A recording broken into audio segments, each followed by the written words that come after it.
Muy buenas noches, estimados doctores y doctoras. Reciban una cordial bienvenida a nombre de nuestra institución ANDA. El día de hoy vamos a desarrollar el curso especializado en Derecho Laboral con una certificación de 90 horas académicas. Esta es la primera sesión. El día de mañana estaremos continuando con la segunda sesión, el cual nuestro ponente, quien nos va a acompañar en esta oportunidad, es el doctor Luis Alberto Guamán Ordóñez, quien es especialista en Derecho Laboral y Derecho Administrativo. Bien, doctores, para que esta sesión también se desarrolle de manera dinámica, activa, pueden encender sus cámaras, realizar sus preguntas en el caja de comentarios en el chat. Con su defecto pueden alzar el icono de la mano, se les va a habilitar el audio en cada participante. Recordarles que las preguntas que se deben formular deben ser de acuerdo al tema que se va a abordar en esta sesión. Asimismo, se le solicita estricto respeto a nuestro ponente. Está prohibido rayar la pantalla, caso contrario, se les va a retirar de la sala Zoom. A los organizadores del presente evento académico y a todos nuestros participantes quienes se encuentran conectados en nuestra plataforma Zoom y también a los que nos están viendo a través de nuestro Facebook Live de nuestra institución ANDA. Bien, doctor Luis Alberto, con ello le doy el pase, efectos que pueda dar inicio a la sesión del día de hoy. Muchas gracias. Claro que sí. Buenas noches con todos. Siempre en este espacio grato que nos brindan los amigos de ANDAP, desarrollamos diversas temáticas vinculadas a nuestra especialización. En este caso nos ha tocado el día de hoy y el día de mañana tratar lo relacionado al derecho laboral a través de diversos tópicos que siempre son necesarios eh, desarrollar o tratar, dado que siempre corresponde pues actualizarnos en nuestros conocimientos. Por ello es que iremos tratando diversos aspectos de esta regulación, incidiendo en los principales aportes de la disciplina. Entonces, lo primero que vamos a desarrollar es la figura relacionada al contrato de trabajo y las nociones plurisignificativas. Y de ello vamos a extraer, ¿no?, diversas consecuencias. Vamos a verlas en este momento.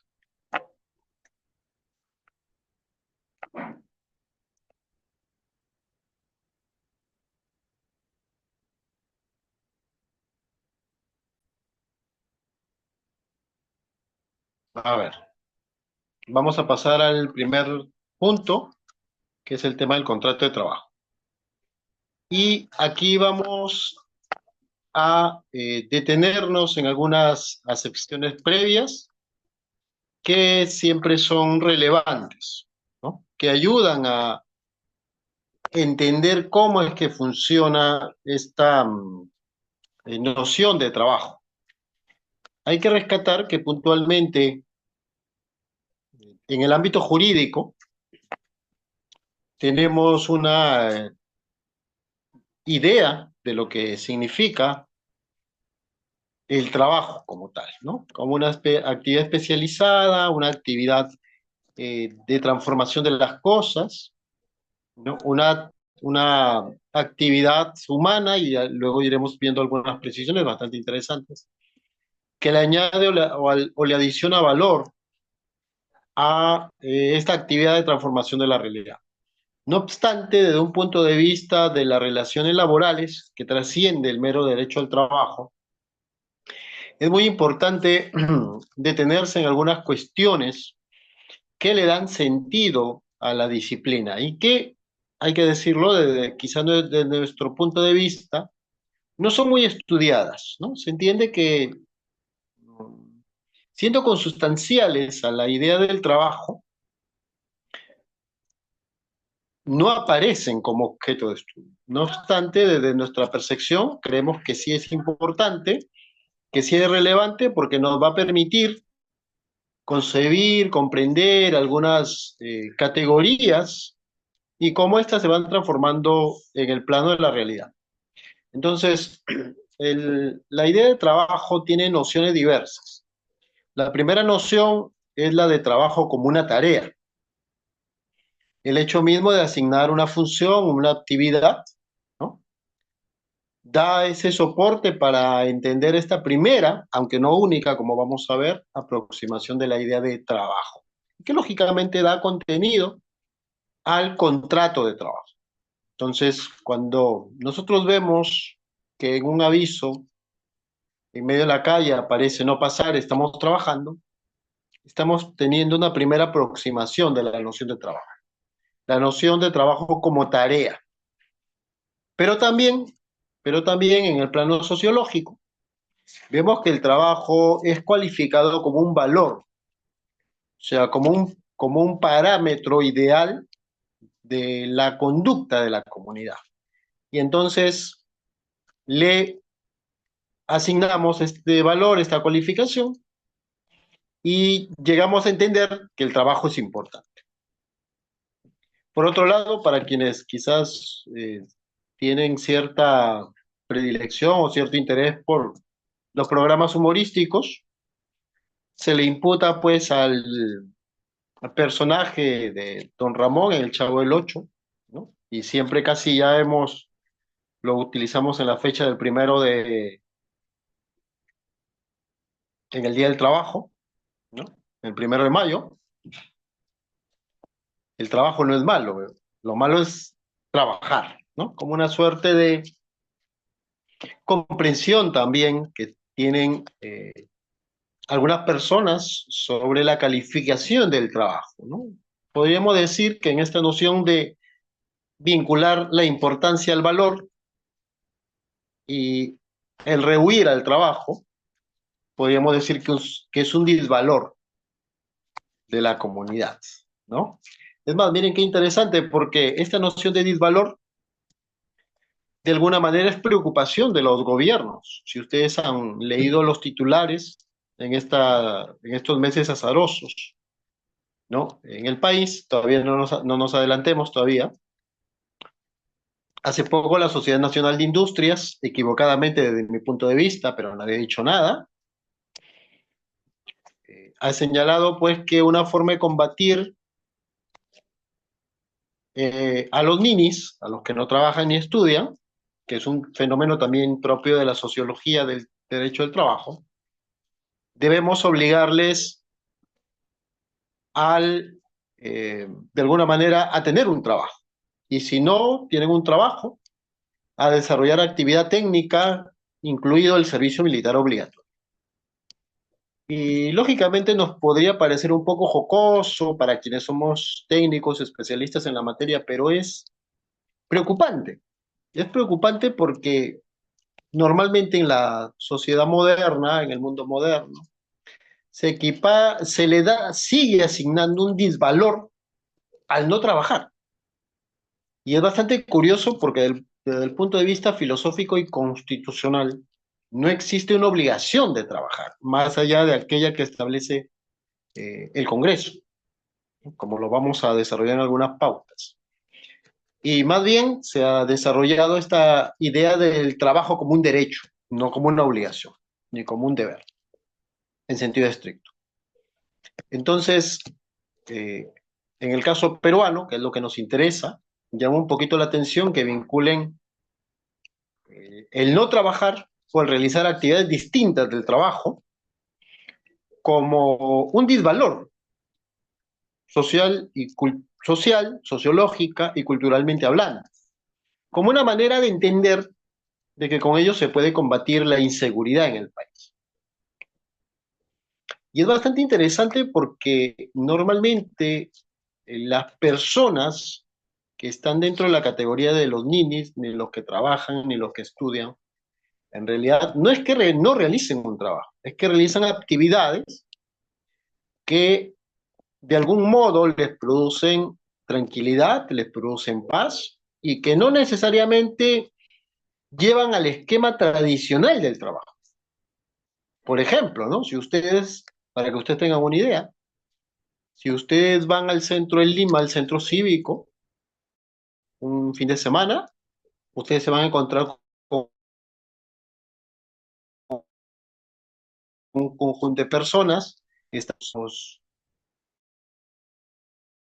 casi 40 años, cambiando y vendiendo colecciones, ¿no? De lo que normalmente las personas comunes llamamos juguetes, pero que no son juguetes, sino que son un sector de personas que les dan un valor distinto a estos muñecos de colección, podríamos de repente impropiamente decirlo, y que les aseguran, dado que los costos no son menores, les aseguran de algún modo poder obtener pues un rédito económico, sin necesidad del clásico esquema de levantarse a las 8 de la mañana, empezar, o mucho antes inclusive, y terminar a las 5 o 6 de la tarde como cualquier persona común.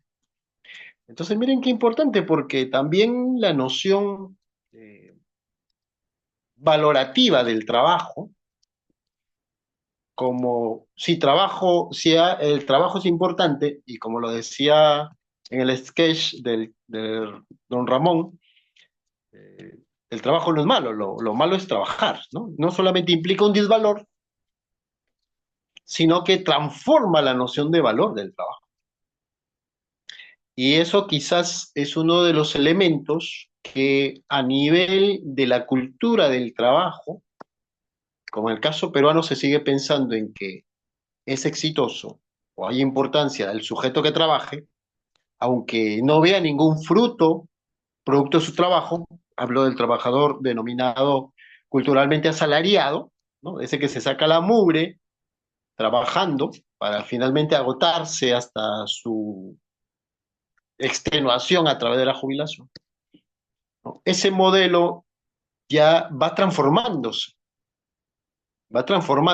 ante un esquema donde las personas, bueno, se ha acentuado bastante fuertemente luego de la COVID, ¿no?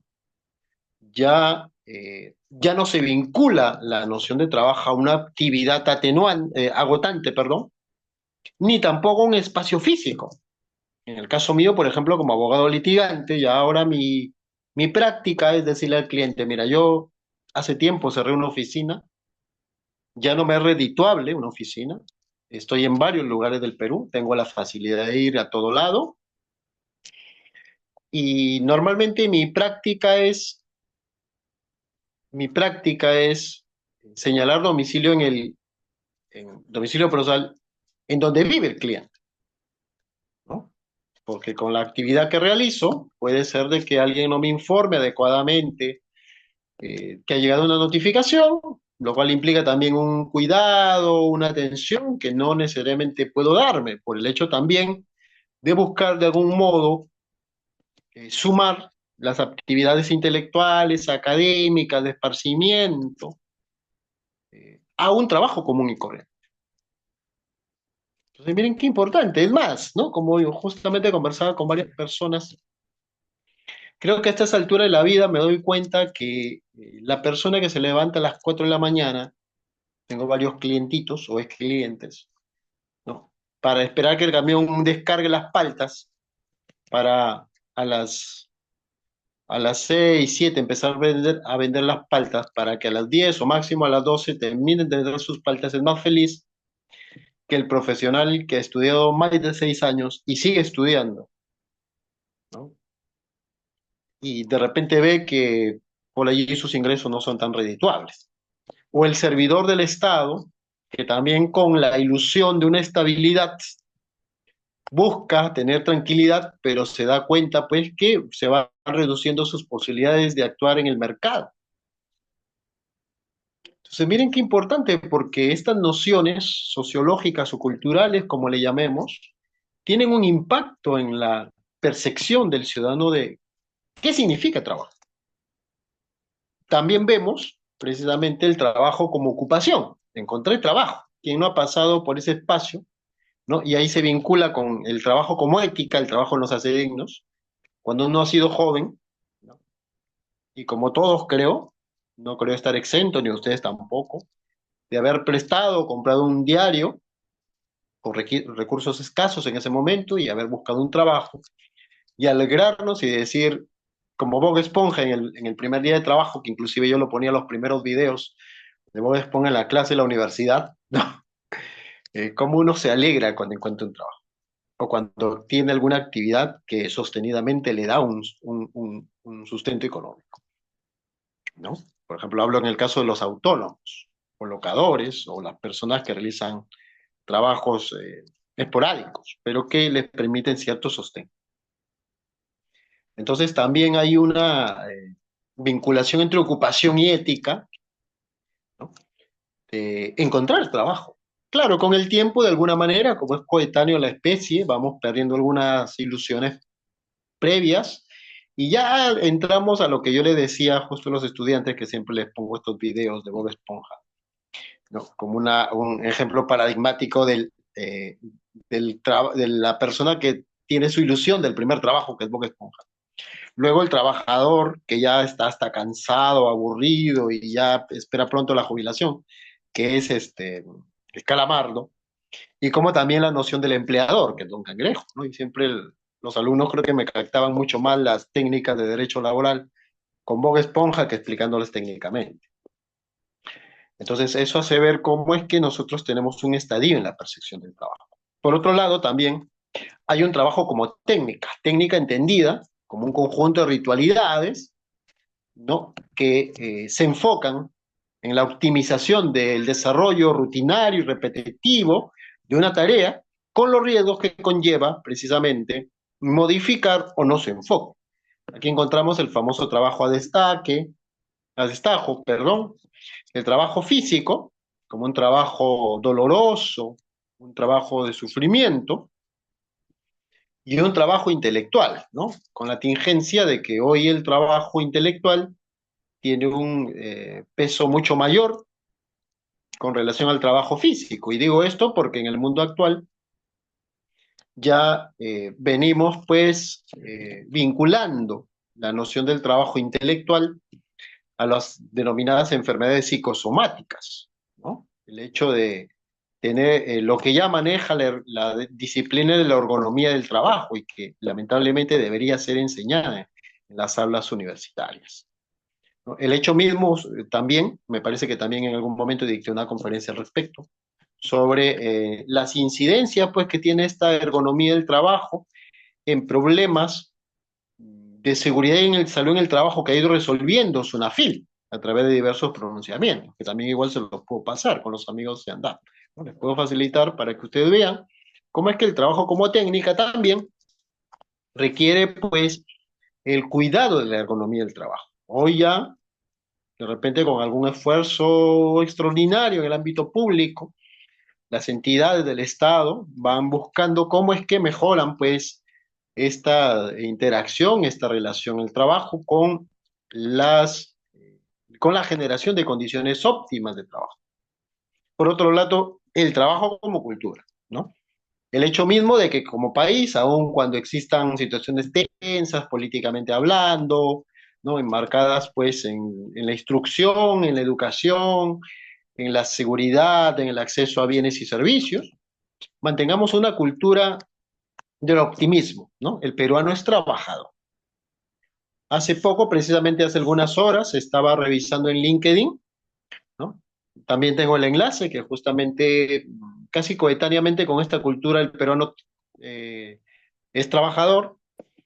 Se ha emitido un estudio donde se señala pues que los salarios, en el caso peruano, son exiguos comparados a Guatemala, ¿no?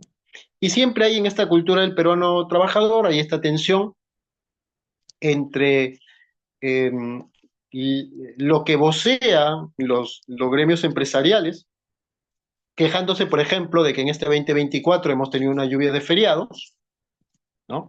E inclusive a veces hay, en el ámbito político, hay ministros que comparten, obviamente de manera tendenciosa, pues tampoco en la política nada es circunstancial, esta preocupación de que hay muchos feriados en el país, pero curiosamente eh, el Ministerio de Industria y Turismo se alegra cuando hay un repunte del turismo interno. Entonces parece que en el terreno político no seguimos un proyecto, sino que todo es coyuntural, de tal modo que los ministros de trabajo se quejan, siguiendo a los empresarios, de que tenemos muchos feriados, pero el ministro curiosamente de turismo se alegra porque tenemos una explosión, ¿no? Dinámica, fuerte, pujante de turismo interno. Entonces, como que parece que las agendas políticas no son uniformes, porque lo común sería un ministro de Trabajo, reunido con un ministro de Comercio Exterior y Turismo, que se alegran que producto de los feriados políticos, ¿no? En esta tensión política, generan el repunte pues, del comercio, del turismo interno y de la búsqueda de oportunidades y de las propuestas pues, que se generan, ¿no? Para nuestro país en esta denominada industria sin chimeneas, ¿no? Obviamente también esto incide pues en que en los excesos en el ámbito empresarial, de entender pues que puede haber horario de entrada y no horario de salida, ¿no? El famoso ponerse la camiseta, ¿no? Y ojo que esto no crean que ocurre solo en el sector privado, sino también en el sector público. Cuando ya uno tiene cierta edad, ¿no? Ciertos años de experiencia y ya tiene un currículum asentado, no crean que muchas veces en las reuniones o entrevistas, ¿no? Le dicen a uno como profesional, le dicen, doctor, mire, tenemos este puesto directivo, pero hay horario de entrada y horario de salida, ¿no? Yo puedo decir que soy, bueno, por lo menos de mi parte puedo documentarlo, ¿no? Que soy plena expresión de que para mí ya me he acostumbrado a que los lugares donde yo voy a trabajar, yo busco siempre una vivienda cerca del trabajo, por el hecho mismo de que tengo horario de entrada, pero no de salida. E inclusive situaciones o momentos en los que he tenido que dejar pasar mis pasajes o algún vuelo porque se presentaba algo urgente y bueno, tendría que darle solución, ¿no? El trabajo también como esfuerzo, buscar trabajo cuesta, el trabajo como intercambio, ¿no? Que ya entramos a la concepción pues marxista de las cosas o la actividad humana como una mercancía, como una situación susceptible de ser cualificada económicamente. Uy, me parece que está abierto por ahí el chat, se puede ver, si acaso. Eh, Se está viendo el chat, por favor, de WhatsApp, sí hay que tener bastante cuidado con el derecho a la intimidad, ¿no? Y el trabajo como ética, que ya lo habíamos hablado. Ahora pasamos a preguntarnos si el trabajo es enteramente una actividad humana ya en el mundo actual, ¿no? Hay algunas cositas que ya les iba haciendo algún rastreo hace algunos años, les comento, y ahora pues parece que se están cumpliendo, ¿no? Como una suerte de vaticinio. Vayamos al trabajo como actividad netamente humana. Nos preguntamos ahí si el trabajo es netamente una actividad humana, que es lo que nos enseñaba, que es lo que nos enseñan los libros clásicos de derecho laboral, de introducción al derecho laboral. Vayamos un poquito más allá, por favor, con las diapositivas. Y aquí vamos a entrar lo que ya adelantábamos, un poquito más allá, ¿no? La noción de trabajo históricamente hemos conocido que la humanidad como especie ha creado diversas técnicas en su tiempo, valederas, legítimas en su oportunidad, ¿no? Si las miramos no con ojos del presente, porque simplemente siempre vamos a tener un ojo crítico si las miramos con ojos actuales, entonces se ha buscado pues dar un contenido a la actividad de transformación de la red. Es más, la propia noción de trabajo deriva, pues, hasta donde tenemos conocimiento, según los especialistas, de tripalium, este látigo con tres puntas, que era, pues, el favorito de los romanos para reprender al esclavo, pues, que no realizaba la actividad querida, la actividad esperada de sus amos, ¿no? Y esto nos ha permitido, pues, hoy decir de que el trabajo es una actividad de transformación de la realidad, es selectiva, no cualquier cosa podemos considerar trabajo.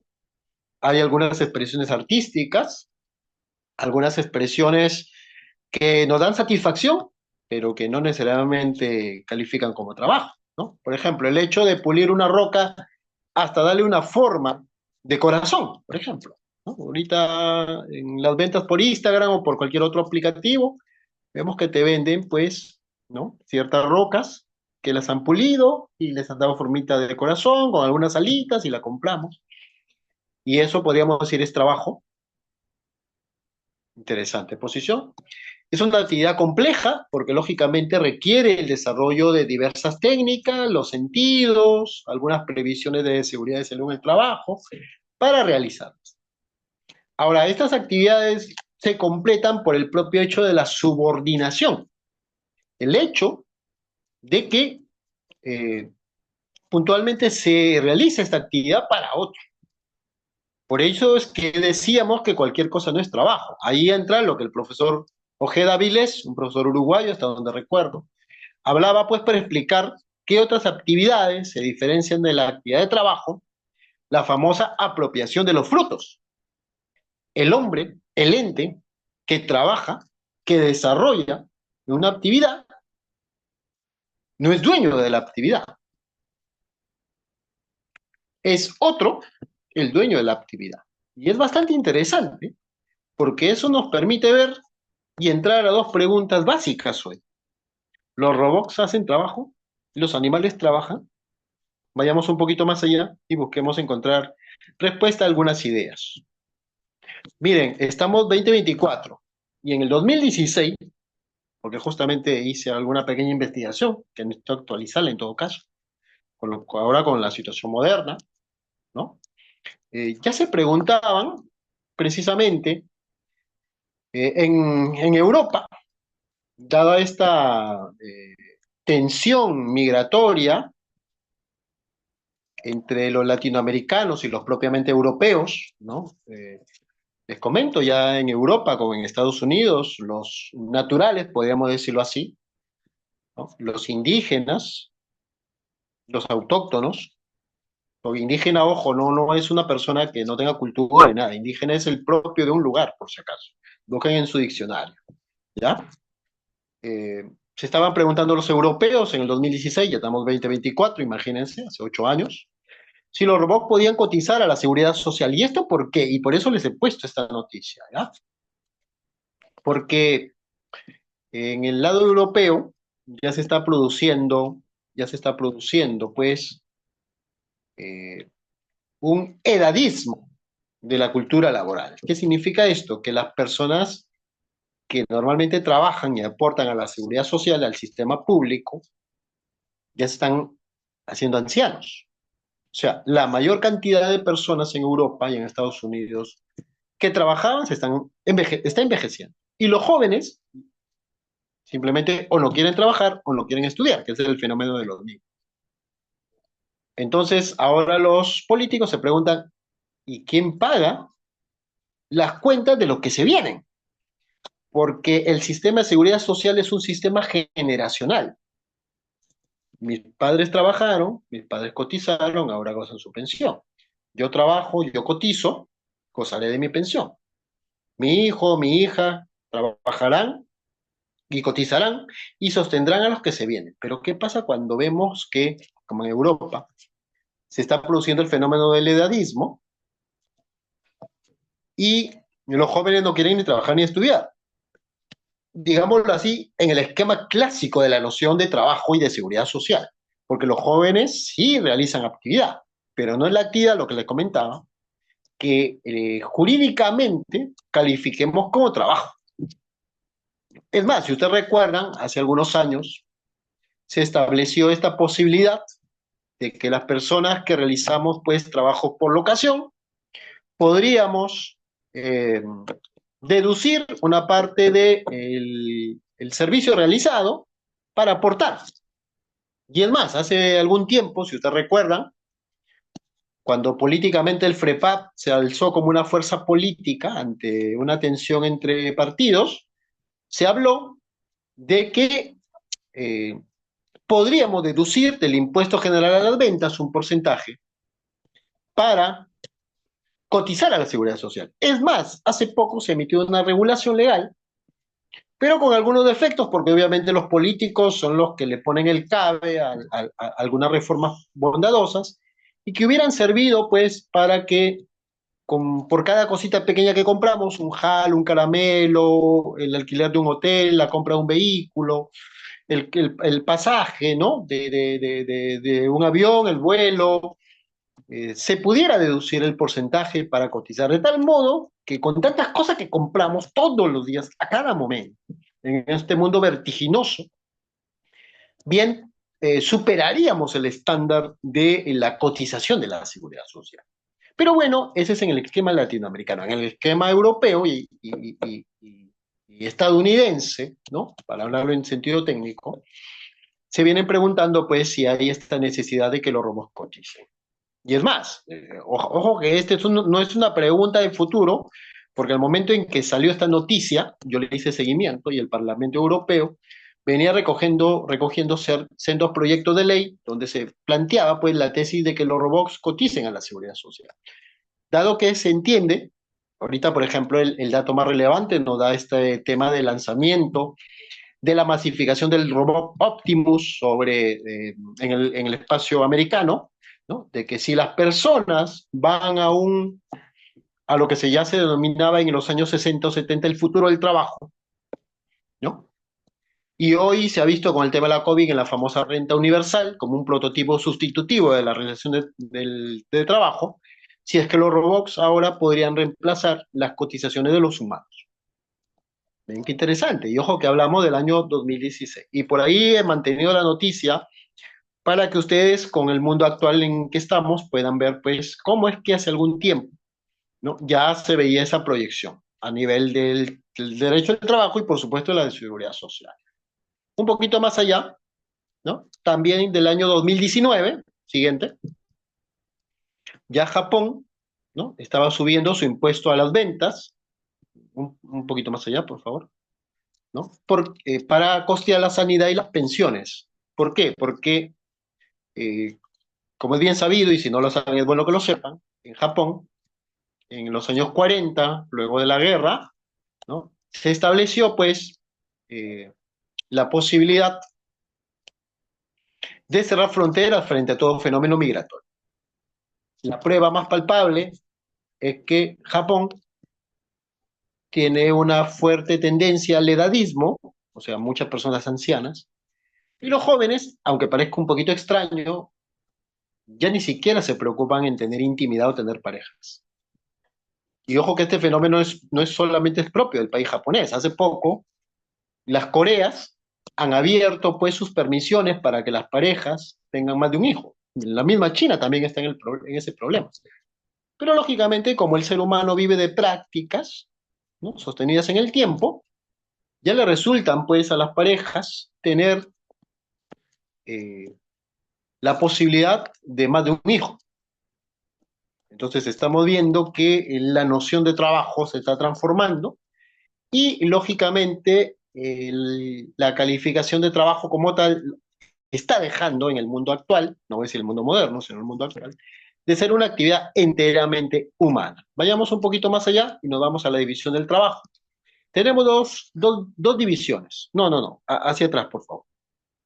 La división social, que es la noción de trabajo como asignación de tareas, y la vemos desde el punto de vista de toda actividad humana, ¿no?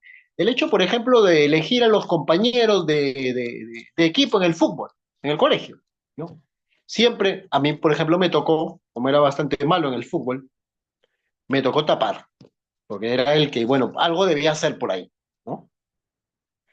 La interacción humana.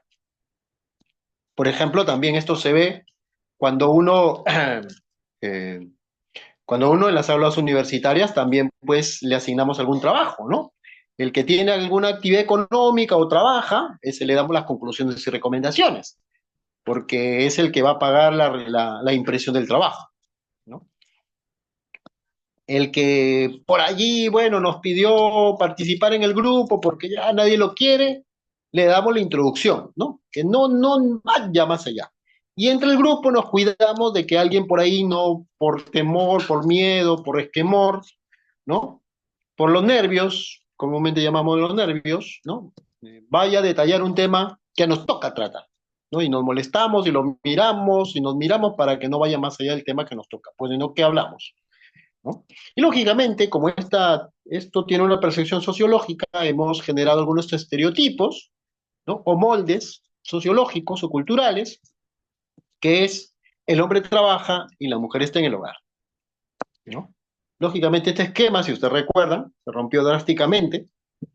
Este sistema ancestral se rompió con la Segunda Guerra Mundial. cuando pues la necesidad de tener mano de obra armada en los ejércitos obligó pues a que las mujeres de alguna manera alcancen ciertas tareas, ciertos roles tradicionalmente asignados a los varones.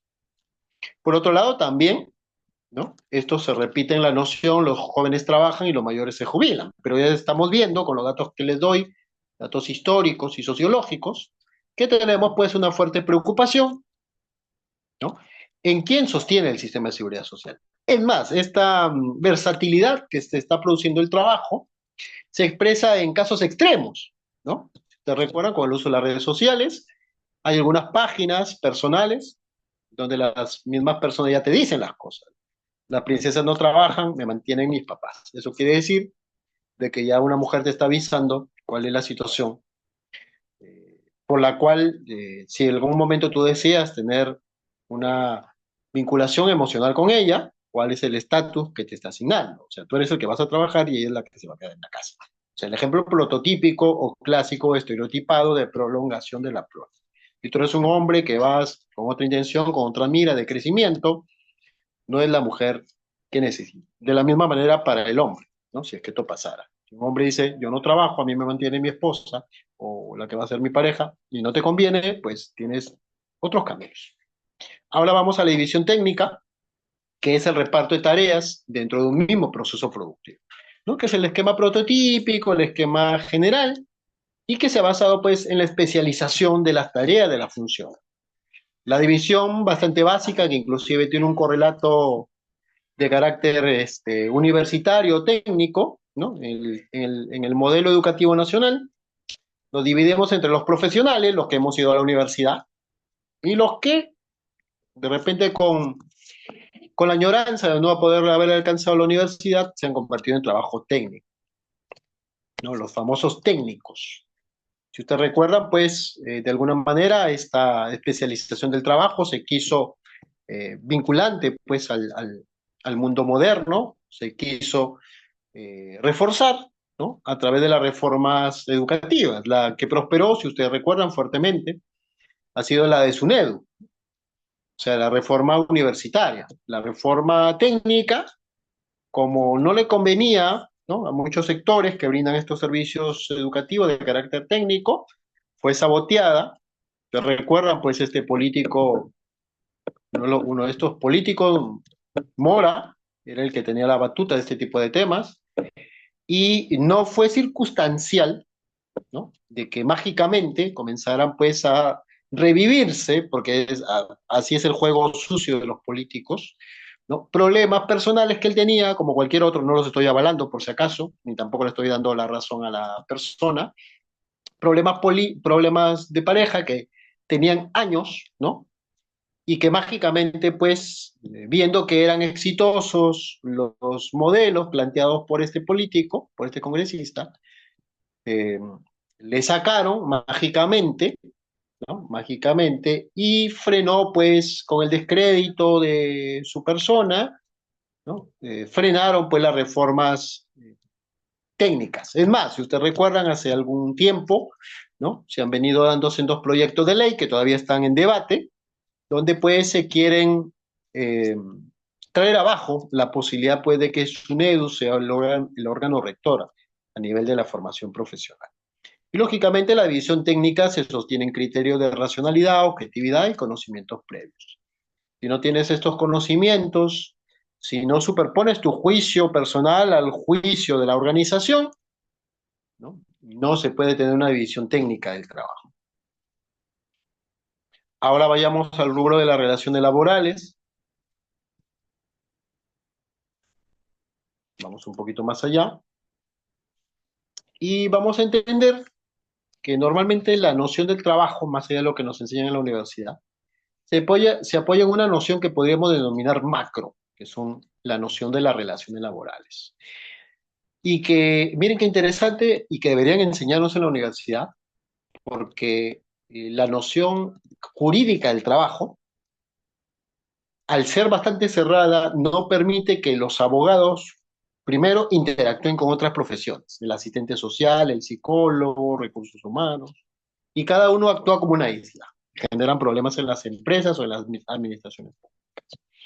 Y segundo, que esto impide comprender ciertos fenómenos, como por ejemplo el tema de los rumores o los chismes, ¿no? Hace poco, por ejemplo, escribí un paper, también se lo puedo pasar, sobre la importancia de estos problemas, ¿no? Culturales, esta cultura del trabajo y su impacto en las organizaciones estatales, ¿no? Es posible, me preguntaba, que uno pueda iniciar un procedimiento disciplinario corporativo o un procedimiento disciplinario público, tanto en el Estado como en las instituciones privadas, cuando un hecho se genere en base a chismes o rumores. Me venía haciendo varios años esa pregunta y en algún momento pues me senté y esbocé algunas ideas, ¿no? Como les vuelvo a decir, ese ensayo lo he publicado y también se los puedo facilitar, se los puedo pasar, ¿no? Con los amigos de ANDAP como un valor agregado, ¿no? Para rescatar pues este compromiso que tenemos siempre con la capacitación y la enseñanza para universitarios. Lógicamente, el entender el que los profesionales involucrados en las empresas o en el Estado puedan comprender nociones básicas de relaciones laborales ayudan a resolver con eficiencia problemas, contingencias que se presentan en el seno del trabajo y que, ojo, mucho detalle con esto, no se resuelven con el clásico modelo jurídico del derecho del trabajo, ¿no? Porque el abogado, por largo tiempo, ha sido formado con la idea de que es autosuficiente para resolver conflictos de trabajo y que, punto uno, punto dos, los conflictos de trabajo se reducen a interpretación jurídica. Y no es así, porque siempre en los conflictos hay actividad enteramente humana, ¿no?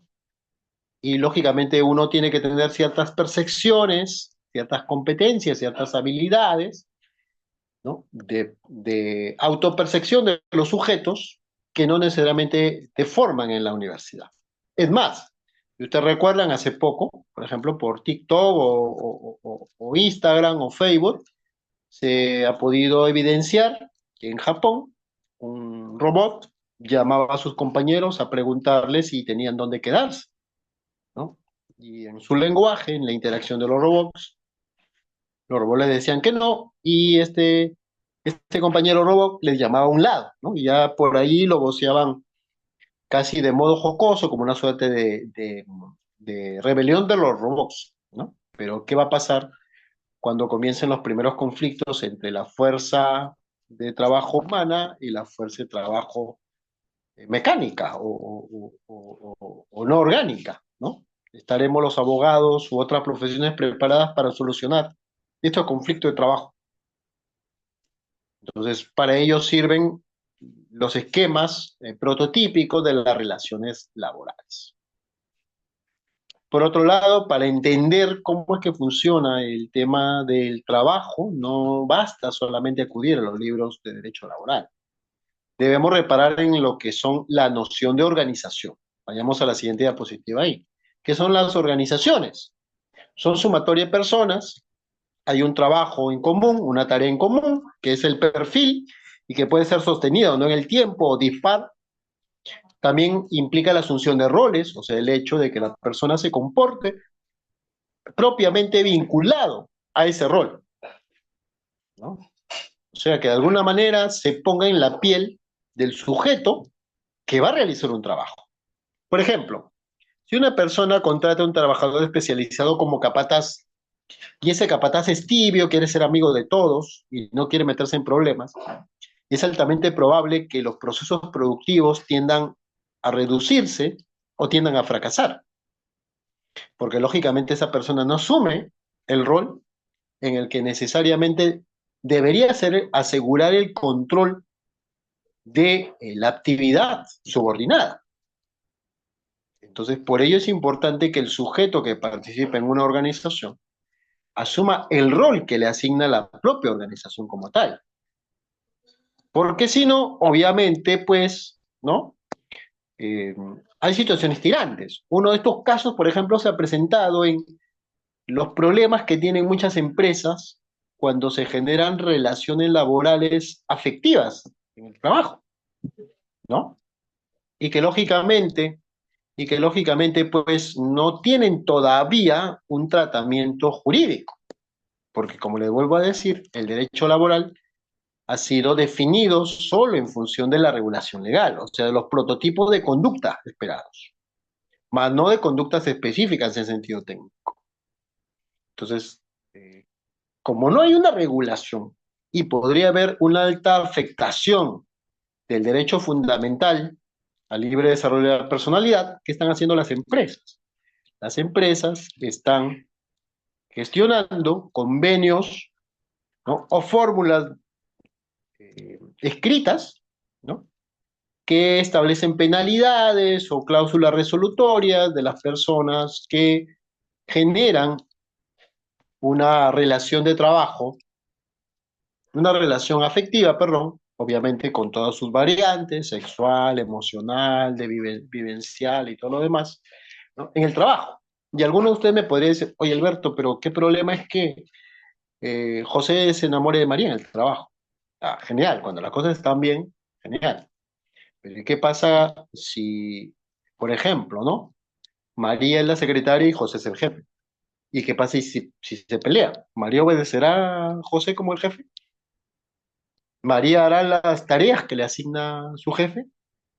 ¿María podrá tener la capacidad para diferenciar su vida afectiva de su vida laboral? Entonces, allí es la preocupación de las empresas, para ver cómo es que realmente los roles, ¿no? Son coetáneos a la organización y cómo es que alguna variación en el sentido de los roles afecta pues a la productividad, o sea, a la producción, ¿no? ¿Qué pasa, por ejemplo, si en esta idea que venimos planteando, eh, José es el asesor jurídico y María es la secretaria? José desarrolla sus informes, pese a que tiene una discusión con María, pero María no pasa los informes a tiempo. Y el directorio de la empresa está esperando los informes para tomar decisiones. Y como el trabajo de José se agota en los informes por su propia especialización, y José asume que María asume el rol de secretaria, no de pareja, ¿qué pasa cuando el directorio lo llama y le dice, José, hace 15 días estamos esperando tus informes sobre la disponibilidad de recursos o sobre el desplazamiento de un personal que no quiere cumplir sus funciones? Y en ese momento, en la sesión del directorio, José se sorprende y dice, señores, miren, permítame, denme unos minutos, voy a llamar a María para que María me pase los digitales de los informes o los informes ya registrados, y María no contesta el celular. Y entonces los jefes del directorio o el personal del directorio está echando humo porque está viendo que José está perdiendo peso como jefe. Entonces lo más común, lo altamente probable es que le digan a José, sabes que José está llegando diciembre y hasta este mes nos gustaría que nos acompañes. Te agradecemos por todo. No has sabido manejar las contingencias, no hiciste prevalecer el principio de autoridad, y en esta organización son aspectos que nosotros los cuidamos grandemente. Así es que deseamos los mejores éxitos en tu vida profesional, pero hasta acá nomás, José. Hasta aquí nos acompañas, ¿no? Imagínense, pues. Entonces, es por eso que en una organización debe, de alguna manera, el abogado, ¿no? La persona formada en derecho, tiene que tener algún un olfato, podríamos decirlo, que es propio ya de la experiencia del día a día, que va aconsejando, que va dando algunas pautas, ¿no? Y que por allí ya uno, les digo por experiencia propia, uno a veces ya se va reuniendo con los directivos y les va haciendo sugerencias o alguna digresión, ¿no? Yo he tenido en algún caso, por la amistad que se va desarrollando esporádicamente con varios profesionales de otras áreas, a veces sentarme con ellos y explicarles, oye, mira, yo me he enterado, ¿no? Que tu pareja es fulanita y cuida de que cada cierto tiempo interiorízale de que son pareja y todo, y yo sé que acá en el estado hay la posibilidad de que tú la contrates porque te ayudó, porque la quieres cerca, porque la amas, por lo que tú quieras, pero tú eres el jefe y ella es la secretaria, o ella es la supervisora o lo que sea, y recuerden, y cualquier cosita que tú veas que no va bien las cosas, tráemela acá, lo conversamos indirectamente, ¿no? Y por ahí le lanzo una indirecta recordándole porque tú eres el jefe y que la idea es que a pesar que son pareja, no te deje mal parado, ¿no? Entonces, esas cositas ya uno las va aprendiendo en la práctica. Tampoco te enseñan esas habilidades en la universidad. Ya uno con el tiempo y la madurez va adquiriendo estas habilidades que buscan dar solución a este tipo de problemas. Y lógicamente en toda organización siempre hay estos criterios, estos parámetros de interdependencia y jerarquía, ¿no? Ahí debe superponerse los criterios personales, los criterios grupales, a los niveles y la jerarquía, ¿no? Como ahora lo dice una popular cumbia, hay niveles, y en las organizaciones hay niveles. Debe respetarse esos niveles, ¿no? Siempre hay esas tensiones, por ejemplo, estos temas siempre se ven en temas cuando hay algunas tensiones en materia sindical, ¿no? En materia colectiva. Muchas veces el trabajador se olvida que es una persona sometida a jerarquía y sigue pensando como sindicalizado. Oye, no, un momento, ya la reunión o el éxito o el fracaso de la negociación colectiva o que no nos pusimos de acuerdo sobre determinados criterios, ya pasó, ya se acabó, ya tuvimos nuestro momento de reunirnos, de hablar, de concertar y ahorita somos empleador, que yo represento al empleador como personal de dirección de confianza y tú eres un trabajador, cualificado o no. Y lógicamente en la noción de organizaciones puede o no existir una finalidad económica. Eso es prescindible. El carácter económico o no no impide la conjunción o la sumatoria de todas las características precedentes que hemos desarrollado, ¿no? Vayamos un poquito más allá y nos vamos al tema de organizaciones laborales. Un poquito más allá. Y aquí simplemente vamos a decir, vamos de alguna manera a seguir una línea, ¿no? Un esquema lineal de cómo se han desarrollado pues los tipos generales de relaciones laborales, inclusive a una en donde ya estamos viendo el trabajo del denominador Optimus, ¿no? De la empresa Tesla. Cómo es que en el ámbito humano se han venido desarrollando estas funciones y estamos en la etapa de las máquinas, ¿no? Habrá, como le decía, las máquinas realizan una relación laboral, ya los políticos ya le están asignando artificiosamente por ficciones esta cualificación.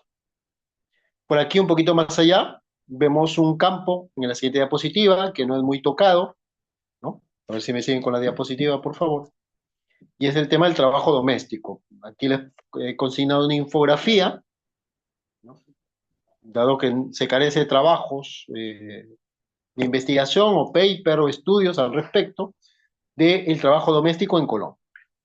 Se la dejo para su referencia importante. Aquí vamos haciendo una pausa de 10 minutos, ¿les parece?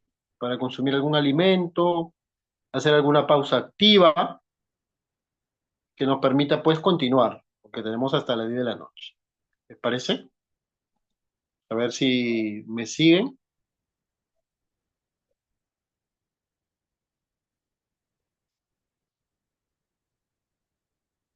¿Ya? Entonces, con la anuencia de los organizadores, vamos haciendo una pequeña pausa para recuperar fuerzas y para que también no se nos haga pesado, pues, continuar eh, de plano, pues, este tipo de sesión, a menos que los organizadores, pues, manifiesten posición distinta.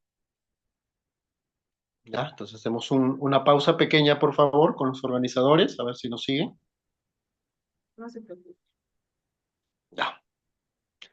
Entonces, hacemos, pues, esta pausa relevante que nos va a permitir un poquito soltarnos, también desperezarnos, ¿no? Consumir algún alimento y reforzar pues este espacio, ¿ya? Entonces, hacemos la pausa, yo tengo por acá 9 y 7 y volvemos 9 y 17, ¿ya? En unos minutos nos vemos. Gracias.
También, doctores, pueden aprovechar en ir al servicio, tomar un café, tomar un agua o mate, ¿no?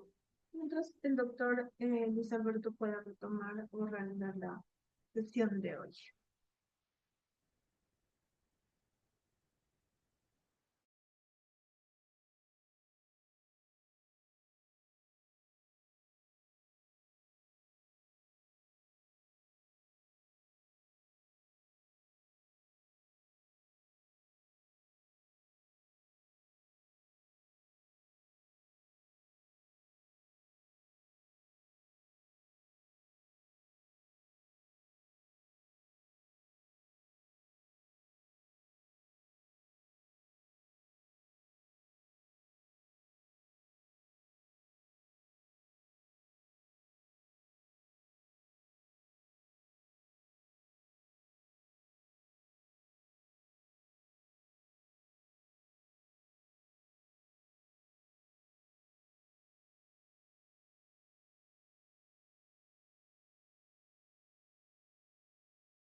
A ver, estamos volviendo ya. En el primer momento de este curso, hacíamos mención a las nociones plurisignificativas de lo que es el trabajo, que no solo el derecho laboral construye esta noción de trabajo. Para ello hemos desarrollado esta percepción sobre lo que es el trabajo como tarea, como valor, como ocupación, también como técnica, en igual medida como cultura, con algunas atingencias, ¿no?, de carácter político, que siempre son propias de esta aproximación, el trabajo como esfuerzo, como intercambio y como ética. Nos hemos preguntado, un poquito distanciándonos del clásico esquema de los textos universitarios del trabajo como actividad humana, de que esto tampoco ya es así. Es más, hemos visto pues de que desde hace un buen tiempo ya se venían dando algunas ideas sobre la posibilidad de considerar trabajo a la actividad no humana, a la actividad de los robots, ¿no? Lógicamente el panorama que se presenta hoy en el mundo es del famoso edadismo. Hay una alta carga de personas, o un alto número de personas o porcentaje, donde ya están a puertas de jubilarse. Y lógicamente hay un decrecimiento de los jóvenes o las personas en edad de trabajar, para no circunscribir el asunto a la juventud, ¿no? Que reducen la posibilidad de continuar el sistema generacional de la seguridad social. Por otro lado, quizás no lo he dicho en ese momento, pero lo incorporo en el ámbito público, por lo menos el que también los estados, por la práctica, han adoptado mecanismos anómalos para proveerse de personal y que lógicamente eh, dibujan la noción de trabajo y por ende la de seguridad social, ¿no? Hablo, por ejemplo, en el caso peruano de los famosos contratos por locación de servicios, ¿no?, que si bien tiene una regulación propia a través del Código Civil, para labores enteramente particulares o peculiares, se ha servido el propio Estado, ¿no? Y es más, es tan abrumante el fenómeno que de algún modo el Estado no lo ha recogido por vía legal, pero sí por vía reglamentaria a través de las famosas directivas por montos menores a 8 UITs, lo cual nos permite ver de que la informalidad no es solo rehuir las leyes, precisamente sobre ello tengo algún paper al respecto, ¿no?, que está pendiente de publicación, sino que también informalidad es utilizar las propias leyes en un sentido distinto para obtener un provecho anómalo. Y este es el caso pues, de las famosas locaciones. Por otro lado, también nos hemos tomado el detalle de incidir en la división social y en la división técnica de trabajo. Y hemos dicho igualmente que las relaciones laborales es una figura omnicomprensiva que no es estudiada por el derecho del trabajo. Y ahí tenemos un esfuerzo, una tarea muy dedicada para incorporar ciertas nociones de las relaciones laborales, ¿no?, al clásico derecho del trabajo.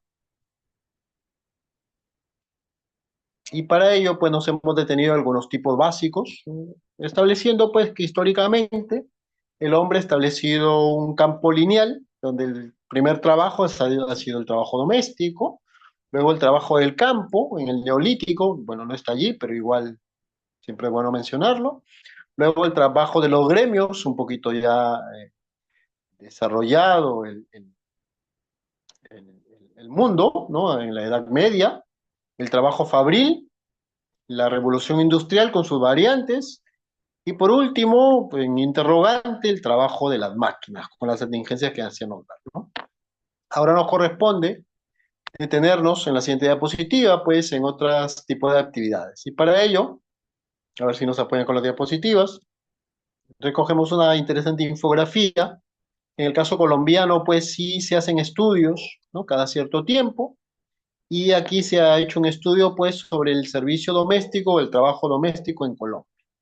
Normalmente, pues, en el caso peruano, adolecemos de diversos, digámoslo así, de diversas regulaciones, ¿no? Perdón, de diversos estudios sobre la aplicación concreta de ciertas regulaciones, y prueba de ello, pues, es que hemos tomado como referencia el caso colombiano, ¿no? El hecho mismo de evidenciar cómo es que se desarrolla este tipo de actividades en el país hermano de Colombia. Un poquito más allá, vamos entonces ya desarrollando este último espacio al tema de la contratación civil. Y vamos a decir puntualmente pues que las relaciones civiles se basan en la noción de la igualdad formal, como es bastante conocido, ¿no? Y siempre es bueno recordarlo también, porque la historia va de la mano con el desarrollo de las instituciones jurídicas y su aplicación concreta, que normalmente pues la contratación civil nace como una figura, una institución, a través de la cual pues se entiende que todas las personas son iguales, ¿no? Implica un quiebre de las diferencias de estratificación producto del gobierno de los reyes, y entonces los ciudadanos se estiman, se califican como iguales, y producto de esta igualdad, y se denomina igualdad formal porque en el texto técnico eran iguales, ¿no? En el mundo real, por las diferencias que se iban a presentar, las personas son capaces de celebrar acuerdos, tratos, convenios, pactos, ¿no? En la cual de manera recíproca podían pues obtener beneficios. Y se entiende que estos beneficios, al basarse en la igualdad, se sostenían en la buena fe. Y esta buena fe pues era la que bastaba y sobraba para gozar de la suficiencia adecuada al punto de vincular a las personas en las relaciones de trabajo. De allí ha nacido precisamente la noción del acto jurídico, que la conocemos los abogados, que es la declaración de la voluntad de las personas para vincularse entre ellas de manera recíproca, aunque también, no siendo parte del análisis de este espacio, también puede involucrar pues el denominado acto jurídico consigo mismo, pero ese no es materia de este análisis, pues es un curso de derecho laboral.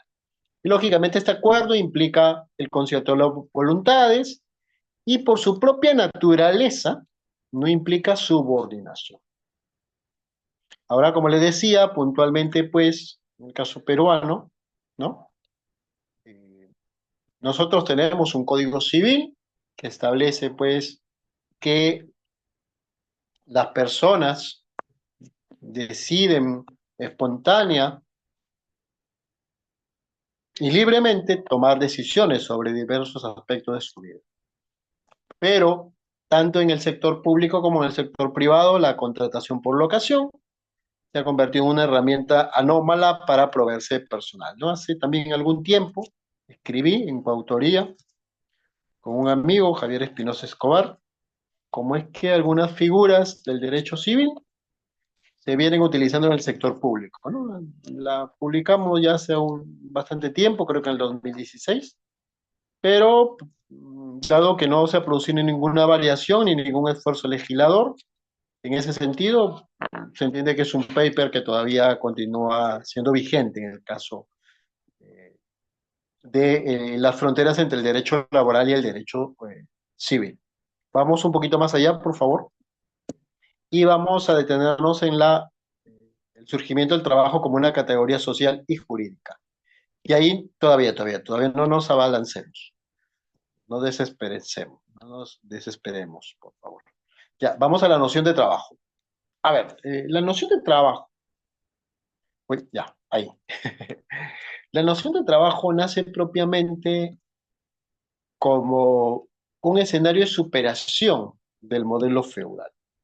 Pero ojo, la noción de trabajo no nace, no nace, digámoslo así, prevenidamente, sino conforme lo vamos a ir desarrollando, nace de algunas eh, distorsiones que presenta el modelo fabril, o sea, el modelo de la primera revolución industrial.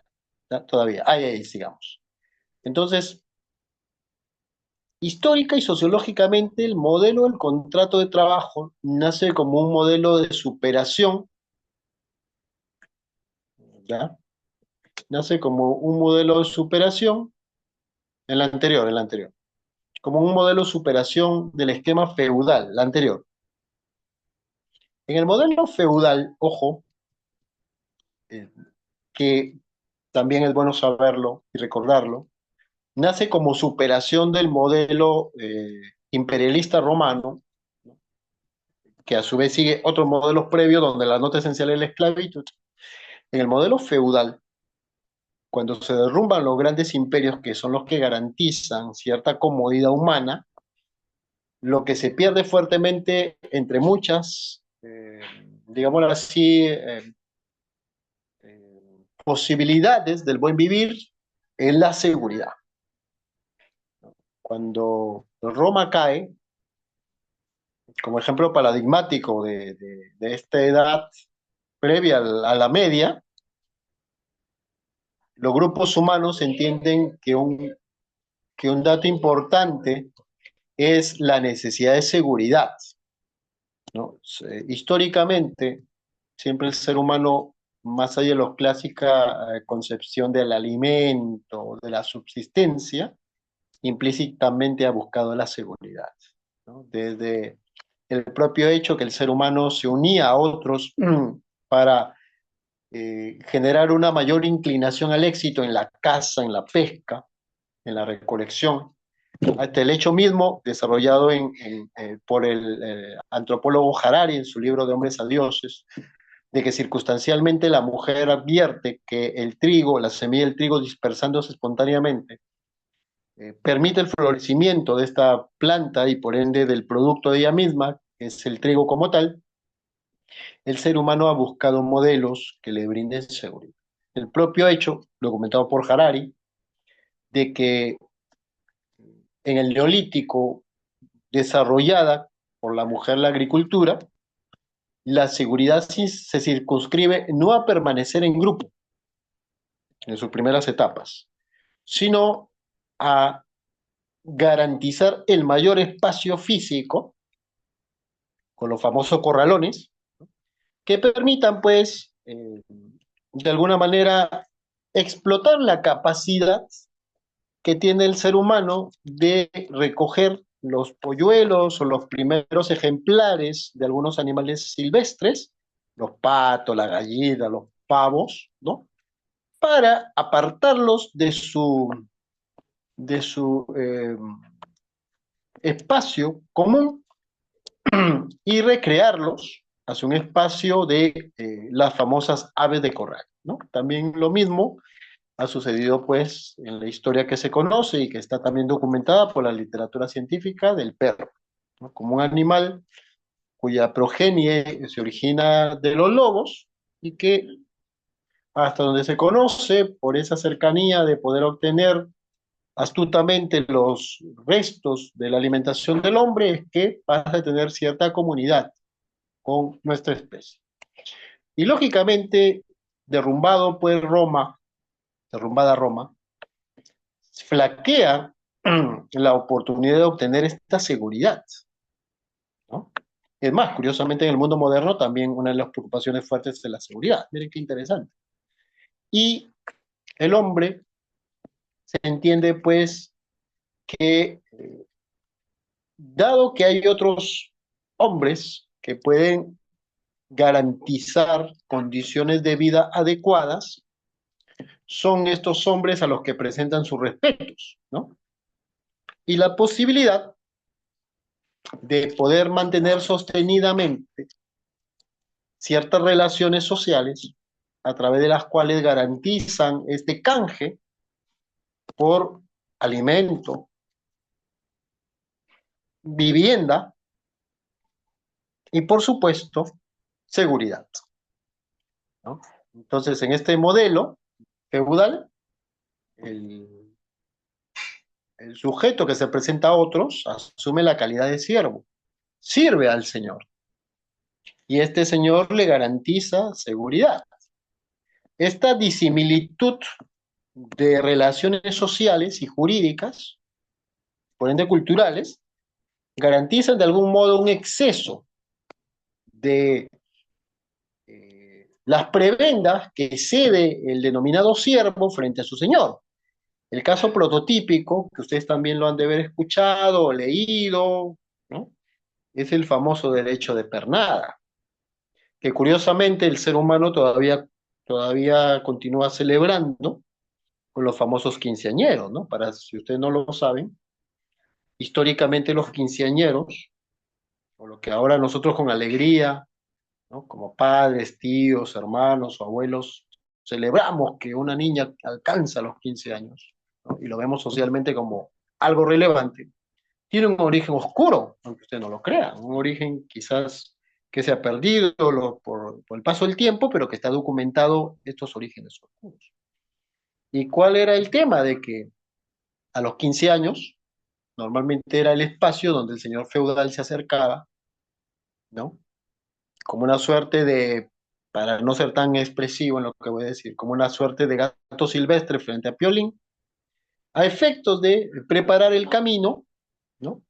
Para ejercer este famoso derecho de pernada, que era, o de la denominada prima nocta, ¿no?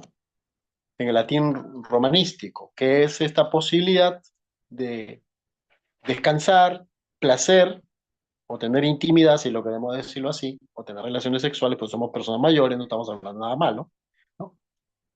Por vez primera con estas personas que son menores o con la persona que decidía libremente casarse con la persona amada, ¿no? Entonces este señor, para garantizar entre muchos bienes la seguridad, le era permitido, ¿no? Con la estructura jurídico-política vigente, tener esta suerte de prebenda,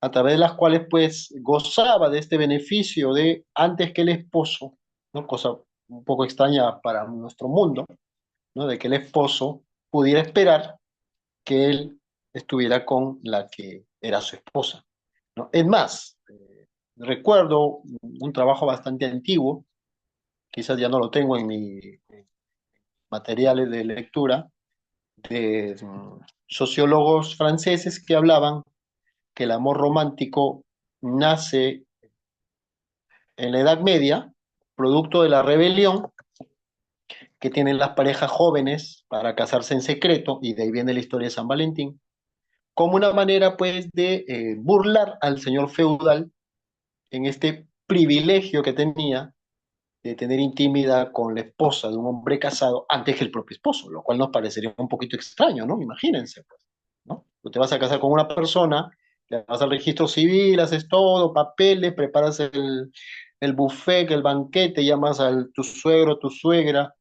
¿no? Y de repente pues viene un sujeto distinto, que nosotros le llamamos el González, y está con tu esposa, ¿no? Entonces, eso era permisible en la Edad Media, por el hecho de garantizar, entre muchos otros bienes, la seguridad, ¿no? Entonces, ese modelo, con el paso del tiempo, se fue asentando y creó algunas alternativas, como les comentaba, donde las parejas tenían que escapar literalmente de las ciudades o de las villas, ¿no? Para casarse en secreto y consumar, obviamente, producto de su afecto, su amor, ¿no? Su amor. Porque en ese tiempo era reprobable, hoy es bastante común, natural, pues hasta podríamos decir, ¿no? Que las parejas obviamente estén con la persona que aman, pero en ese tiempo, para que previamente estén con la persona que aman, tenía que descansar con el señor feudal. Obviamente descansar no en un sentido literal del término, ¿no? Ahora, el quiebre de este modelo no se produce por los cambios humanos, sino por un hecho bastante singular y que es producto de la religión. En los años precedentes a la peste negra, que es el debacle de la Edad Media, surge una teoría que asociaba el mal a los gatos. Y entonces, producto de este éxtasis que produce el desvarío mental de las religiones, A cierto padre de la iglesia se le ocurre razonar de que siendo los gatos la expresión del demonio, el trabajo divino, el trabajo de Dios es eliminar a los gatos. Y se produce una cosa bastante curiosa para nuestra torpe especie, una cacería literalmente masiva de los gatos, de los miaus, que ahora los adoramos, los queremos, los vemos en TikTok, en Instagram, les compramos ropita, los sacamos a pasear, todo lo que tú quieras.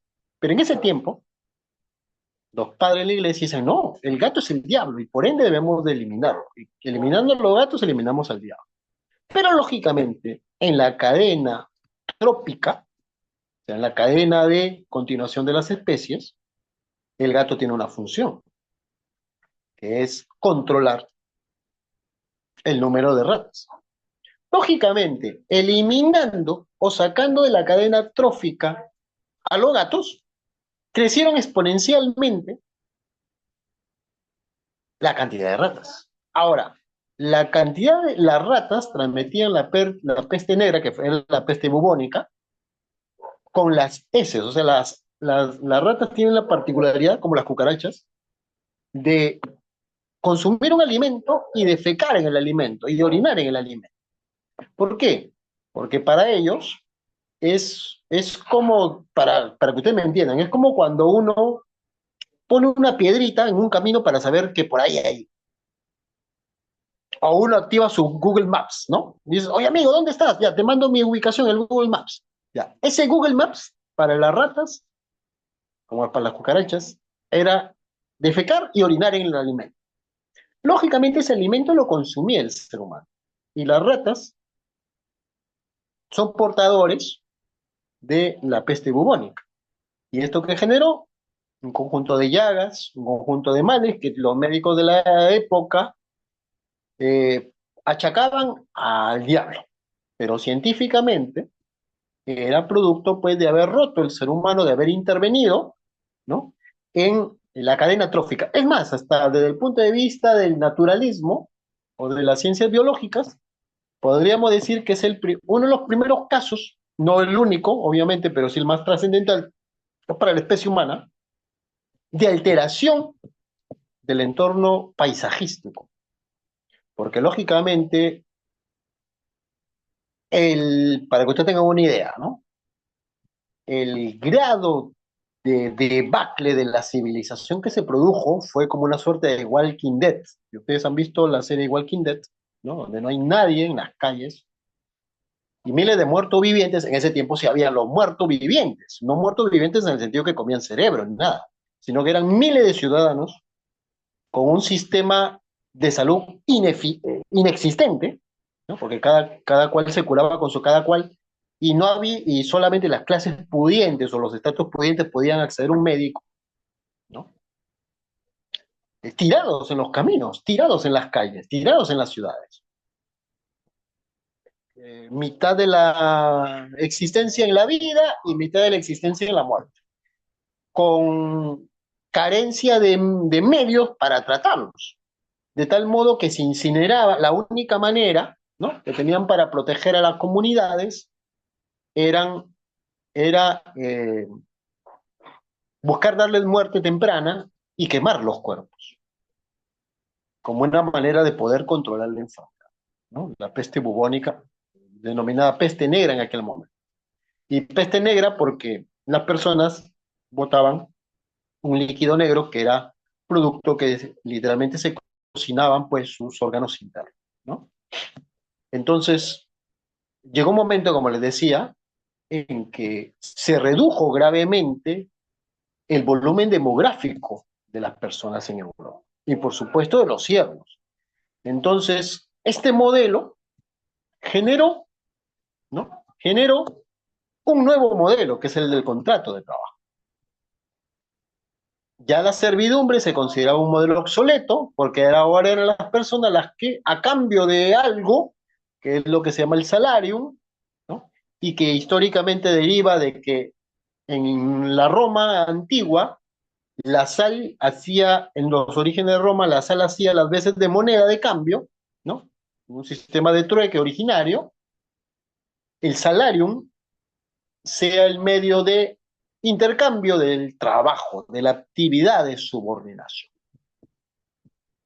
Ahora, el contrato de trabajo no nace porque dos o más personas se sentaron en una mesa y dijeron, mira, te voy a dar esto y tú me lo vas a trabajar y yo te voy a dar un pago. No, el contrato de trabajo surge como una herramienta política, ojo, política, para nivelar las tensiones del trabajo. ¿Por qué les digo esto? Porque cuando la Revolución Francesa destruye los gremios y las personas, entre comillas, podían, podían pactar las condiciones que pudieran pactar para abrir el mercado, se dieron situaciones en donde los grupos humanos que venían a las ciudades a trabajar en la primera revolución industrial podían ser pagados con casi comida nada más. Y se generaron un conjunto de situaciones donde la persona literalmente se convertía en una suerte de esclavo moderno. Lógicamente, cuando los primeros focos de gente descontenta eran mínimos, los políticos se reían. Dicen, no, son dos, tres hambrientos que reclaman y nada más. Pero aunque ustedes no lo crean, y de ahí viene precisamente el origen del movimiento sindical, cuando estas personas se van sumando, intercambian experiencias, se intercambian verdaderos ejércitos civiles de personas descontentas con la situación. Y entonces, ¿qué hacen los estados? Los estados, primero, en un primer nivel, interviene la policía y eso genera una reacción de los trabajadores que especializan sus artes, especializan su reacción y comienzan a generar lo que bien podríamos llamar un primer movimiento de guerrillas. En la oscuridad de la noche, en la madrugada, en grupos, queman algunos almacenes, destruyen algunas máquinas, dejan operativas otras, y entonces los políticos comienzan a preocuparse. Así como los políticos se preocupa la iglesia, y de ahí salen las primeras encíclicas o preocupación de la iglesia católica para darle esta cualificación de dignidad al trabajo. Precisamente esa cualificación religiosa, cultural, es la que sirve de sustento a lo que ahora se conoce la Constitución del Trabajo, que son los parámetros mínimos de todo trabajo, el derecho a la dignidad, la igualdad de oportunidades, tiene su origen esa preocupación, aunque discrepemos de la iglesia. Esa es la realidad. Y por otro lado, también los movimientos anarquistas contrarios al gobierno establecido, que ven, así como, vuelvo a reiterar, Piolín a Silvestre, ven en los trabajadores una masa, ¿no? Un grupo de su uniforme de posibles votantes a su favor. Entonces, imagínense, se generan diversos actores políticos. El Estado combatiendo a los trabajadores, la Iglesia queriendo protegerlos de manera enunciativa, y los grupos anarquistas o contrarios al gobierno tratando de jalarlos para obtener votos y generar presión política. Pero también, como en ese tiempo también existían políticos como hoy, no faltan ciertos políticos que dicen, oye, si se están combatiendo estas personas, ¿por qué no regularizamos su situación jurídica?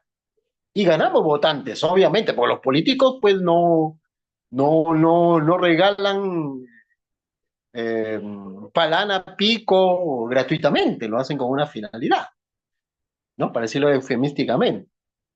Y entonces un grupo de políticos legaliza las relaciones de trabajo. Ahí vienen precisamente los primeros gérmenes de la legalización de los movimientos sindicales también, para obtener votos y para limitar también su acción, ¿no? Entonces, en lo que nos interesa, que es el derecho al trabajo, se regulan las primeras previsiones de qué es lo que debe constituir un contrato de trabajo. Les comento, las condiciones que generaron todo esto eran absurdamente inhumanas. Por ejemplo, para que ustedes tengan una idea, y está documentado, hay justo un libro de un inglés, que lo leí hace ya varios años, que decía pues que inicialmente las personas pagaban el 7% de su ingreso mensual por alquiler a pagar el 70% en menos de 10 años. Y es más, para que ustedes tengan una idea, nosotros normalmente utilizamos lo que denominamos cordeles para colgar la ropa, ¿cierto? Ya. Fue tanta la escasez de vivienda en el Reino Unido que normalmente las personas ya no alquilaban espacios, porque los espacios eran realmente unos cuchitriles. ¿Qué hacían los propios, ojo, los propios dueños de las fábricas? ¿Qué hacían? Colocaban tendales, lo que nosotros llamamos cordeles en el ámbito común, ¿no? Sogas, y la persona podía alquilar un espacio para colocar su brazo en la soga y dormir hasta el día siguiente. O sea, ¿se imaginan esa vida? Cientos, por no decir miles, de seres humanos agarrados en un cordel, ¿no? Como si fuera una suerte de esos juegos donde uno jala la soga para ganar, simplemente tratando de descansar. Condiciones enteramente inhumanas. Entonces se generó un caldo de cultivo que lógicamente ponía en jaque a los propios estados, a los propios gobiernos. Y eso fue uno, entre muchos, ¿no? De los orígenes por los cuales se comenzó a regular un contrato de trabajo. Por eso les vuelvo a reiterar, no fue que dos personas sentadas en iguales condiciones, como imaginaron los franceses en sus inicios, decidieron libremente, ah, ya, yo transformo algo y tú me pagas, genial, qué bonito. Nunca faltaron, como en propio de la especie, el Pepe el Vivo, y todo este conjunto de situaciones, pues generó, ¿no? Generó que el derecho, en ese tiempo no llamado derecho laboral, sino derecho industrial, empezara a intervenir en esto para proteger al trabajador. De ahí viene precisamente la expresión de que el trabajador es la parte débil de la relación de trabajo, porque se buscó, ojo, hay que ser también abiertamente sinceros, no en un sentido ideal proteger al trabajador, sino frenar el impacto que el colectivo podría generar en el empresario. O sea, la regulación de un contrato de trabajo no se originó porque los políticos dijeron, ay, pobrecitos los trabajadores, ¿cómo pueden vivir en esas condiciones? No, no, no, no. Se generó porque los políticos vieron que estos conatos de violencia dispersos podrían masificarse y poner en riesgo la propia estructura del Estado, los propios gobiernos. Es por ello que se reguló un contrato de trabajo. No fue alguien que dijo, ay, mira, qué bonito, pobrecitos, hay que ayudarlos. ¿Cómo están? No, no, no, no, hay que ser sinceros. Creo que ya estamos en una edad y en un tiempo donde hay que darle las cosas su nombre. Se generó porque los políticos vieron una explosión, una tendencia muy fuerte, muy marcada al anarquismo, que lógicamente es un movimiento político diametralmente opuesto a la democracia, ¿no? Y que inclusive en el caso peruano lo hemos tenido con los famosos movimientos subversivos, más llamados terroristas, pues son movimientos subversivos. ¿Y qué es la subversión? Es la necesidad que tienen ciertos grupos humanos de entender a su criterio, ¿no? Contrario a los valores democráticos, que es necesario destruir al Estado, traerse abajo al Estado. Y ese movimiento, pues lo hemos tenido en el caso peruano con las ingentes muertes, ¿no? La experiencia de los años previos a los 90 y toda la situación que ha generado en el caso. Entonces, eso mismo es lo que preveían en ese tiempo, ¿no? Entre los 1700 y los 1800, que podía ocurrir en el mundo. Nosotros, de alguna manera, hemos tenido un pequeño tubo de ensayo en nuestra historia fragmentada de país, ¿no? Pero en ese tiempo los europeos preveían que eso podía pasar.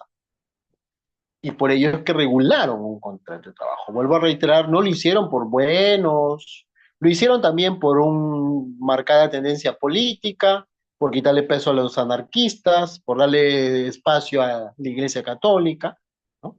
Entonces, por ello fue el tema. Siguiente. Pero con el paso del tiempo, ¿no? Este concepto de contrato de trabajo ha ido evolucionando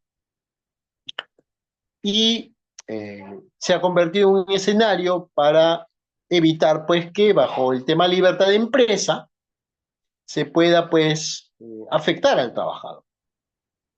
Y de algún modo se le ha dado legitimidad a las relaciones, siguiente diapositiva por favor, a las relaciones laborales, ¿no?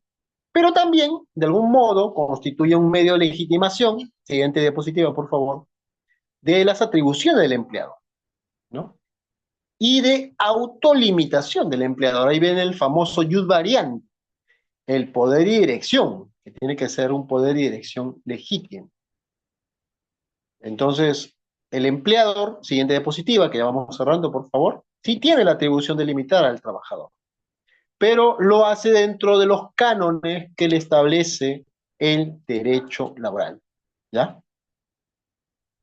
Precisamente, acá tenemos en la siguiente diapositiva algunos casos, ¿no? En el caso, en la situación peruana, donde pues se establece este equilibrio entre el derecho fundamental al trabajo y la libertad de empresa, ¿no? Casos, por ejemplo, en donde la Corte Suprema ha establecido que si el trabajador abusa de su derecho al trabajo y suplanta el registro de asistencia, habilita el empleador a despedir. Por otro lado, ¿no? El hecho de que el trabajador debe respetar los roles que le dan en el trabajo y si utiliza los sellos de otro empleado sin autorización, esto lleva a que lo despida. Y también, ¿no? Controlar los excesos del empleador. Si el empleador te suspende, pero no te precisa, pues, plazo, se equipara al despido, ¿no? Es un despido encubierto. Por último, nos vamos así rápidamente al contrato de trabajo, a la definición y caracteres. Aquí nos preguntamos, ¿existe un derecho a trabajar? Existe un derecho al trabajo, pero no a trabajar. Y miren qué interesante, porque parecería ser lo mismo. Avanzamos un poquito más allá, ¿no? Hace poco bueno, no es que hace poco, hace algún tiempo, una persona, un ciudadano, y es materia de una sentencia, también se la puedo pasar, ¿ya? Demandó al Tribunal Constitucional exigiendo que le den un trabajo, porque la Constitución establece la obligación del Estado de darle trabajo a las personas. ¿Qué dijo el Tribunal Constitucional? Existe un derecho al trabajo y existe un derecho a trabajar, pero este derecho, siendo un derecho fundamental, no es absoluto. El Estado promueve condiciones de trabajo. El Estado genera condiciones de autorrealización, pero el Estado no tiene la obligación de darle trabajo a todos, es lo que dijo el tribunal. Una sentencia bastante interesante, ¿eh? Quizás para este tiempo nos podría parecer sobreabundante decir eso, pero en ese tiempo, más o menos creo que fue hace 20 años que se emitió la sentencia, ¿no? Fue toda una explosión, porque se necesitaba pues fortalecer los primeros pasos de este derecho al trabajo que se generó con el gobierno de Fujimori, ¿no? De este señor mal llamado ciudadano Fujimori, porque se demostró que no nació en el Perú, pero él se voció como ciudadano peruano. Pero no hay una obligación de trabajo. Ahí viene justamente el tema que hablábamos, ¿no? De que cómo combatimos la seguridad en el país, si se asocia incorrectamente y hay un tema de percepción, la falta de seguridad con el hecho que las personas no quieren trabajar. No hay un estudio que correlacione el no trabajar, no estoy obligado a trabajar, con la inseguridad ciudadana. Claro, en el plano fáctico podemos decir, oye, los que roban, matan, violan, asesinan por un celular, no quieren trabajar.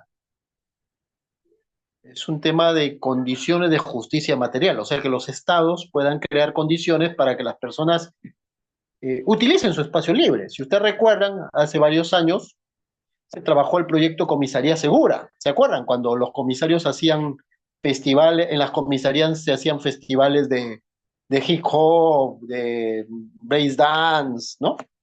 Se hacían campeonatos. ¿Y qué se probó? Que la violencia en ciertos distritos calientes, podríamos decir, había decrecido, porque el ser humano es violento en gran medida, no es una variable absoluta, cuando no desarrolla su espacio, su tiempo, tiende de alguna manera a, eh, a desarrollar la parte innata que tenemos, que hasta ahora quizás no la podemos manejar, sinceramente, ¿no? Entonces ahí se aprobó con el proyecto Comisarías Seguras, que haciendo partícipes a los jóvenes de la comunidad, se reducían los índices de violencia. Obviamente, porque hay que decirlo, la violencia actual es una violencia estructural. ¿Por qué? Porque nuestro Estado no se preocupa de dar condiciones adecuadas a los jóvenes. Y creemos que la única condición adecuada es las penas altas, y están equivocados. Los penalistas son los primeros, porque obviamente es su campo de estudio y van a obtener dinero liberando a personas delincuentes. Pero, como lo dijo el ex comandante Chiabra, ¿no? Hay medidas de carácter socioeducativas, no represivas, que pueden reducir la delincuencia. Y esto ya se demostró con el programa Comisaría Segura. Búsquenlo en Google, googleen Comisarías Seguras, cómo se redujo el índice de violencia en distritos calientes, ¿no? Uno de ellos el Callao, en el caso peruano, sin perjuicio de otro. Pero como eso no conviene a los políticos, lógicamente se desmanteló el programa, ¿no? Lógicamente en esta idea del derecho a trabajar, no hay que confundir la obligación de trabajar, que no está regulada constitucionalmente ni permitida, pues nadie puede ser forzado a trabajar, con las obligaciones nacidas del contrato de trabajo. También el hecho mismo de que hay ciertas prestaciones forzosas, más que obligación de trabajo, que se imponen por mandato legal. Una de ellas es el trabajo en las prisiones, o hacer algo en las prisiones, ¿no? Con las cuales se entiende puntualmente, pues, que es necesario, es adecuado que las personas nos veamos obligados, pues, a realizar forzosamente, algunas actividades que se entienden como trabajo. Y otras, en alguna suerte de comparación, como las actividades espontáneas o cívicas, el hecho de participar en los bomberos, el voluntariado, ¿no? Que no están dentro de la clasificación de derecho al trabajo, el derecho a trabajar o la obligación de trabajo, ¿no? Y con ello, por lo pronto, porque tenemos todavía el espacio de la segunda sesión, damos por cerrada este primer momento. Mañana termina el espacio en la misma hora, de 8 a 10 de la noche. Así que por lo pronto, sin necesidad de agotar el tema en toda su extensión, ¿no? Mañana continuamos con el segundo capítulo.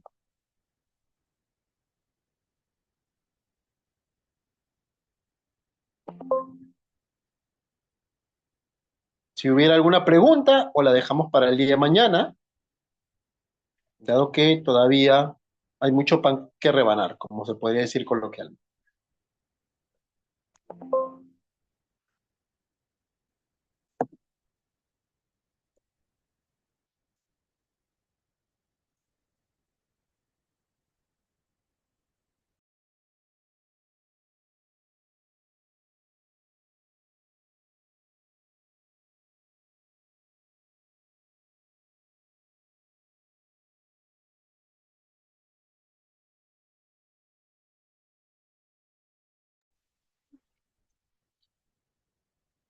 Bien, doctor, agradecerle por la sesión del día de hoy.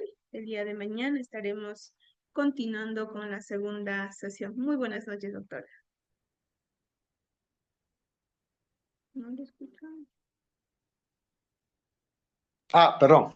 Buenas noches, gracias a todos y hasta el día de mañana que continuamos el segundo espacio. Gracias.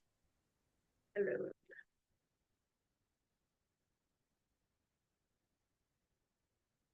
Bien, estimados participantes, también agradecerles a cada uno de ustedes por habernos acompañado en esta sesión. Invitarles a aquellos que todavía no se han inscrito a nuestro curso especializado en Derecho Laboral. El día de mañana estaremos continuando con la segunda sesión. Asimismo, una vez culminado, se estará habilitando la certificación digital. El costo de la certificación es de 70 soles por 90 horas académicas.